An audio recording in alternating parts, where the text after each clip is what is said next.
Greetings, my movie ghouls. Welcome back to our 6th annual Halloween special. The spooky season is upon us once again, and as always, I'm back with my 31 films in 31 days. Halloween countdown! Sadly though, I am not being joined by my wife, Mrs. Movie Geek. She's away.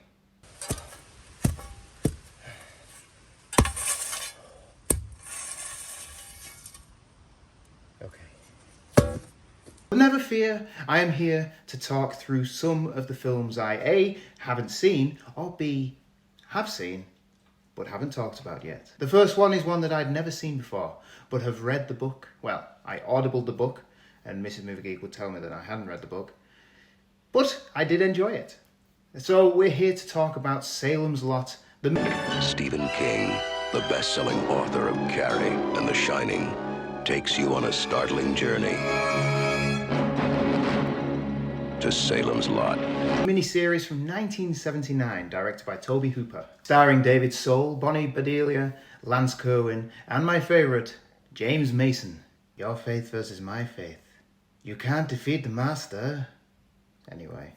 For me, Salem's Lot has all the same problems that many vampire films have. That's that they're not scary. Even the story that was probably fresh when the book was released in 1975, it has been done to death. And the pun, if that is a pun. Look at last year's Mike Flanagan entry, Midnight Mass, which follows a very, very similar premise. That premise being, James Mason turns up to a town and sets up an antique shop, at the same time as living in the creepy house on the hill. He's importing antiques from Europe, but it turns out he's also transporting a vampire called Barlow. Stop, holy man! Mr. Barlow.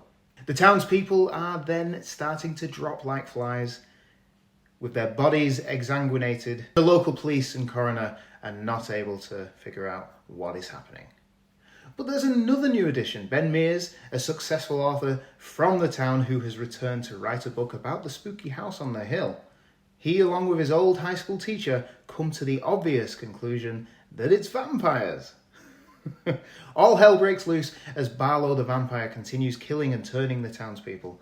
Ben, with the help of his new girlfriend's father, go to the house to kill Barlow.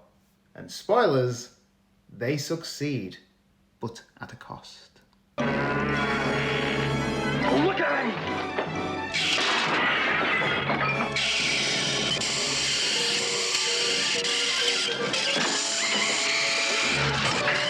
It's an alright film, if a little dated and predictable, and with lacking in scares. Having the film start with Mears and a kid from the town on the run from the vampires kind of lets the whole thing down, because we know where they go. We know that there's nothing going to happen to them at that point. My biggest complaint with Midnight Mass was the townspeople didn't use the word vampire, even though they're clearly vampires.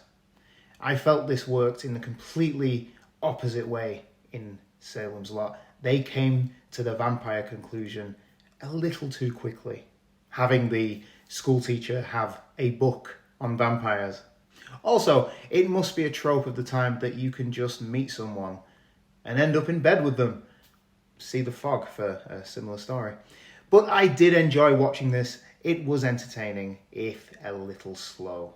But the creepy scene where the kid who has died scratches the window trying to get in is shot to perfection. It's a reverse shot and you can tell the way he's moving, and he starts off at the kid's neck and ends up going out of the window. It's brilliant. I'm going to give it 3 pumpkins out of 5 because, again, it's dated, but I did enjoy it. I'll be back tomorrow for another of our Halloween countdowns. Thanks for watching and sleep tight, everybody.